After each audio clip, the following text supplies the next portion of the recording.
You know that gut feeling when something's off? I had it. I ignored it, and it came back to bite me. I'd been dating her for almost 3 years.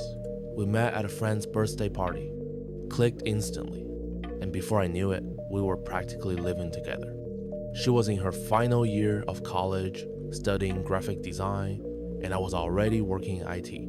She didn't have much money, so I helped her out, paid for half her rent, helped with bills, even bought her a decent laptop so she could do her design work. She had big dreams of working for a specific creative agency in another city. Honestly, I was proud of her ambition. I even helped her build her portfolio. I wrote case studies, edited her copy, and organized her files so it looked professional.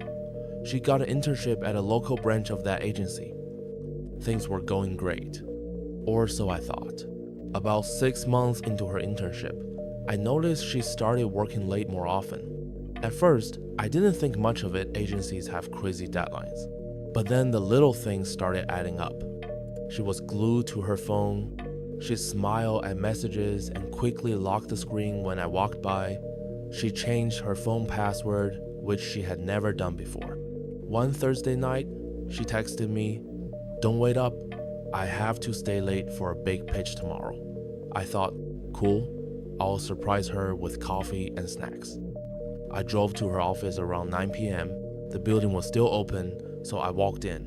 Her office was upstairs, glass walls, and that's when I saw it. She wasn't working late. She was sitting on her desk, legs wrapped around my best friend, who was also my gym buddy. His hands were on her hips. They didn't even notice me. I didn't storm in. I didn't make a scene. I just walked out, went home, and sat in silence for hours. The next morning, I calmly told her I knew everything. She cried, said it was a mistake, that she was confused, and that she still loved me.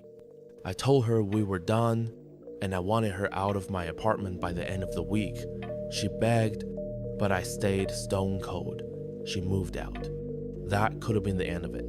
But every time I saw my so-called best friend post selfies at the gym, or every time one of her friends posted group pics with her smiling like nothing happened, it made my blood boil.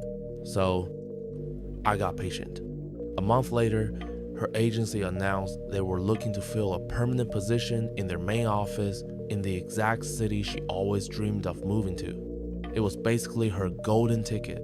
She told a mutual friend she was already working on the application and portfolio. Here's the thing.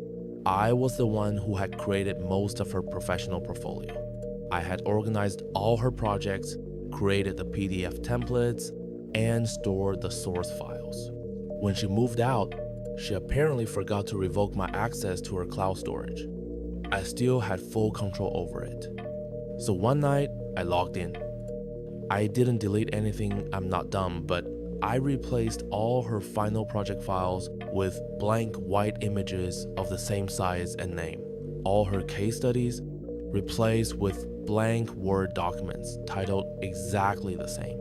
I kept the originals safely backed up on my own drive. 2 weeks later, I heard through mutual friends that she was panicking.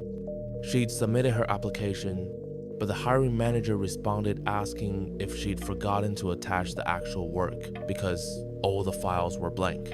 She tried to recover them, but her backups were outdated and incomplete. She didn't get the job. In fact, her boss at the local office found out about the mess and gave her a warning for carelessness. Not long after, her internship ended and they didn't renew her contract. Meanwhile, I got a job offer in a different city and moved on with my life. She, as far as I know, is still freelancing and complaining about toxic workplaces. She once told me, during an argument, that I was too calm and too soft to ever get revenge on anyone. Well, turns out I'm just patient.